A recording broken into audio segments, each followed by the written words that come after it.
In the spring of 1980, Della Rourke, 33 years old and 2 years a widow, planted 60 of her dead father's best irrigated acres in eastern Colorado to potatoes, while every other farmer in the county put his ground and his credit into wheat and tasseling corn. And by the time the men at the Cordell Co-op had finished their first pot of coffee that April, the whole township had a name for her. They called her the Potato Woman. They laughed about it for 2 full seasons, right up until the green July afternoon the hail came down like fists and left her the only crop still worth digging for 30 miles in any direction. 60 acres of potatoes in wheat country, on the best watered ground her father ever broke. You have to understand what that looked like to a man who had measured his whole life in bushels of grain. To him it looked like a grown farmer had gone out and planted a truck garden the size of a section, like a woman playing in the dirt while the real money stood up tall and gold in the sun all around her. It looked like foolishness. It looked like grief that had finally cracked a person open. What not one of those men had the patience to see was that Della Rourke had done the most careful thing anyone in that county did that year, and she had done it on purpose, out of a book none of them had bothered to read. She was not a big woman, but she was a hard one, the kind of hard that comes on slow and then stays for good. She wore her dead husband's canvas chore coat with the cuffs turned under twice, and a faded plaid shirt beneath it, and she kept her hair pinned up in a bun that came loose by noon and stayed loose until dark. Her hands were already a farmer's hands, the knuckles going square, a pale seam of old scar riding across one thumb. She did not say much. She had buried a father and a husband inside of 3 years, and the grief had burned all the extra words out of her, so that what was left came out plain and short and true.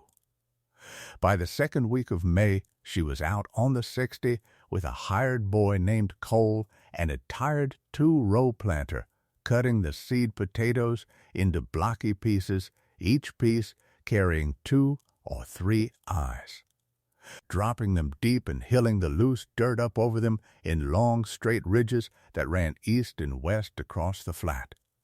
It was slow, back-breaking work, the kind that leaves a person bent double by supper. Cole was 17, and one hot afternoon he straightened up and asked her why in the world they buried them down so far. "Because the part that's worth money grows in the dark," she told him, and she bent back down to the row and kept moving. Across the north fence, her neighbor Gus Pruitt sat in his idling pickup with one wrist hung over the wheel and watched her hill potatoes on ground that would have carried him 40 bushels of wheat to the acre. And he shook his head low and drove on into town to tell about it. The idea had not come out of nowhere, and it had not come out of foolishness. It had come out of a book. Her father, Emmett Rourke, had kept a crop journal every single year of his farming life, a fat, dirt-smudged ledger bound in oilcloth covers, the pencil gone shiny along the margins where his thumb had ridden the page. Della kept it on the kitchen table now, and on the nights when the house was too quiet, she would open it and read him again in his own square hand. He had farmed through the dry years, through the dirty 30s, when the topsoil got up and walked off to Kansas, and he had written down what he learned in the only language he trusted, which was the language of what actually happened. One line he had underlined twice: "Keep some of your wealth where the sky can't get at it." He had written it the year a hailstorm took his neighbor's whole wheat crop in a single hour, and he had written beneath it, in a smaller hand, that the potatoes he kept every year had fed the family, and made the note that same fall, because a potato does not carry its worth up where the weather lives. Grain builds its whole fortune up high, he wrote, out in the open air, in the head and the ear, where any bad afternoon can come along and take it. But a potato keeps its money down under the hill, in the cool and the dark, and it sends up only a green leaf to gather the sun, and a leaf is a cheap thing to lose. That was the whole of it. That was the crazy idea. An old man's pencil line and the memory of a hailstorm from before Della was born. If you have ever stood on your own patch of ground and known a thing in your bones that every loud and credentialed man around you swore was backward, then you already understand the kind of quiet it takes to keep planting anyway, and you already know why this channel exists. Stay with Della. Go ahead and subscribe and tell me down in the comments what your own people knew that the experts never did. Because Della was about to spend 2 full years being the joke of the county, and she knew it going in. You should have heard the talk at the co-op that spring. They had never seen anything like it, and a thing they have never seen is a thing they can laugh at for free. Gus Pruitt started it at the fence line. "You know that ground'll grow wheat, Della," he called across the wire the first morning, and when she didn't look up he said it louder. "That's 40-bushel ground you're burying spuds in. I know what it'll grow," she said. "Then what in the world are you doing?" "Growing potatoes." And that was the whole of the conversation, and he told it all over town by noon. And by the next week it was a routine down at the scale house. The elevator men stood around with their thumbs hooked in their belts, and when her truck pulled in, one of them would sing out, "Here comes the potato woman," and another would ask had she dug up her fortune yet, and a third would allow that come fall she'd fill the whole co-op up with French fries. She would weigh her load and take her ticket and drive out, and they would laugh behind her, and she never once gave them a face to laugh at. The county extension agent came out too, a decent enough young fellow named Halvorsen, and he stood in her rows, turning his clipboard over in his hands, trying to be kind about it. "Miss Rourke, I'll be straight with you," he said. "You're leaving money in this dirt. This is the best watered quarter in the district. You put it to the new wheat, and you'd clear 3 times what any garden crop brings." "I've heard the arithmetic," she said. "Then you know I'm right." "I know it's your arithmetic," she said, and she went back down the row, and Halvorsen wrote something on his clipboard and drove off shaking his head like all the rest. And behind all of them, moving from kitchen to kitchen with a leather folder under his arm, was a seed and chemical salesman named Mr. Thorne. Thorne was the smoothest thing that had come through the county in years. He wore a pressed shirt in the field and never got dust on his shoes, and he had a program, a whole new high-yield wheat program, seed and fertilizer, and a spray to go with it. And he would sign a man up for all of it on credit, no money down, pay it back out of the bumper crop that was surely coming. He had half the township signed before the wheat was up. "This is the future right here," he told a knot of farmers leaning on a fender outside the co-op, and Della heard it plain as she loaded her seed. "You're not farming your granddad's 40 anymore. Tonnage, futures, contracts, a man plants scared, he stays poor." Then he looked out toward her green rows and let his voice drop, friendly, sorrowful. "Now there's a shame. Good ground like that going into a hobby. Somebody ought to talk to her." "Somebody has," Pruitt said, and the men laughed. Here is the part the co-op men were right about, and it matters, because a mockery with no teeth is no test at all. Potatoes are more work than wheat, a great deal more. Wheat you drill and spray and leave to God and the combine. Potatoes you hill, and you irrigate careful, and you watch for the beetle and the blight, and you dig by hand and by a rattling old harvester that breaks down twice a day. And you have to have a place to store them out of the light and the frost. And a potato crop pays late. All that first summer, while the wheat men talked about the checks coming in the fall, Della was pouring money and sweat into the ground and getting nothing back but sore hands and a green field that everybody drove past to laugh at. Her disadvantage was real. That is what made it so easy to mock. That is what made her look like a fool instead of a prophet. She did not argue with any of them. She fixed the harvester with baling wire, and she walked her rows at dawn, and when Halvorsen brought her the extension bulletin on the new wheat program, she thanked him and set it on the porch rail and let the wind have it. She kept her father's journal on the table, and she kept her mouth shut, and the county went on laughing. And the wheat came up thick and green and beautiful all around her, and by that second summer even Della had to admit that the grain looked like money and her potatoes looked like a lot of hard work for a thin promise. Then came the fall of that second year, and the dark part, the part that would have broken your heart if you had been standing in her kitchen to see it. Settlement time came, and Della hauled her potatoes to the buyer, and the wheat men hauled their grain to the co-op, and when the checks were written, hers was the smallest one at the scale. Not because she had done poorly. Potatoes simply do not cash out on paper like a strong grain year, and it had been a strong grain year. The wheat men drove home with fat checks and Thorne's program looking like the smartest thing they had ever signed.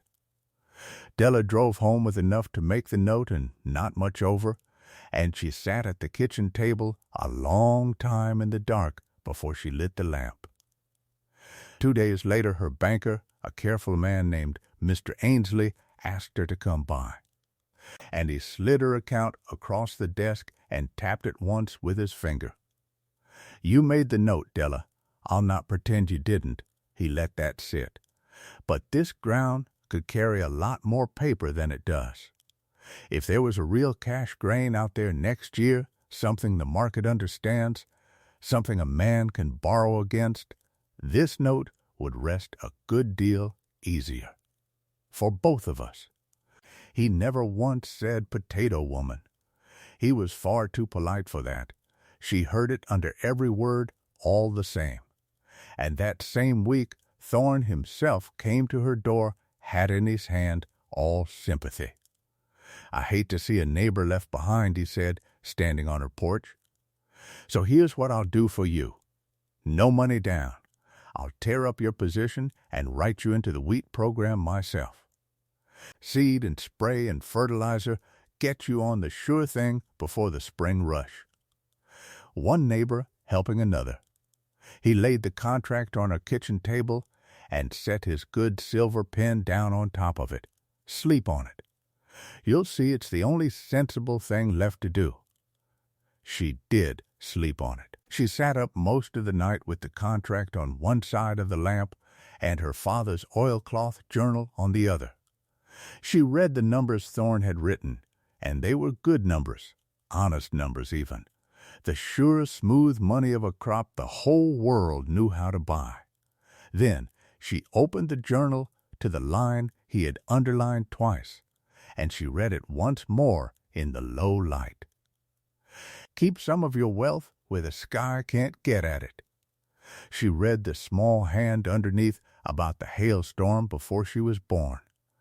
She thought about her father digging potatoes in a year the wheat blew away, feeding his family off the dark ground under the hill. In the morning she gave Thorne back his pen. She did not sign. She planted the 62 potatoes again that third spring deep in the long east-west ridges, while every other acre in the county went to Thorne's high-yield wheat and to tasseling corn, and the whole township shook its head one more time at the potato woman who would not learn. And out past all of it, far down over the western rim of the plains, week by week, through that green, wet June. Something was stacking itself up tall and heavy and white in the afternoon sky that no wheat contract Thorne ever wrote had a single clause to cover. It came on a Tuesday in the middle of July, on an afternoon so hot, and still the corn leaves had curled, and it came up out of the southwest as a wall. The old-timers knew the color and did not like it, that boiling shelf of green and bruised white climbing over itself into the top of the sky, and the light going strange and coppery underneath it, and the birds gone quiet all at once. The wind laid the wheat flat one way, and then the temperature fell like a stone, and then it began. Not rain. Ice. It started as marbles rattling on the tin roofs of Cordell, and it built in about 90 seconds into stones the size of hens' eggs, jagged and white and falling out of that green sky, hard enough to split fence posts and star every windshield in the county. It fell for 20 minutes without letting up. 20 minutes. In some low spots along the ditches, it drifted up white and knee-deep like a freak winter had dropped out of the middle of summer, and the sound of it on the roofs was a single long roar that a person had to shout under to be heard. And in 20 minutes it was over what the whole county had spent a year and a fortune on credit to grow. The wheat was headed out, full and heavy and 3 weeks from harvest, and the corn was tasseling, standing shoulder high and just come into its silk, and there is no worse hour for hail to find either one. The ice beat the wheat flat to the ground and threshed the grain out of the heads and into the mud where it lay to rot. It broke the corn stalks off at the joint and stripped the tassels away and shredded the leaves to green rags. Field after field, section after section, 30 miles across, a whole season's income was destroyed between one commercial and the next on the truck radios, and by evening the men were standing in the wreck of it with their caps in their hands.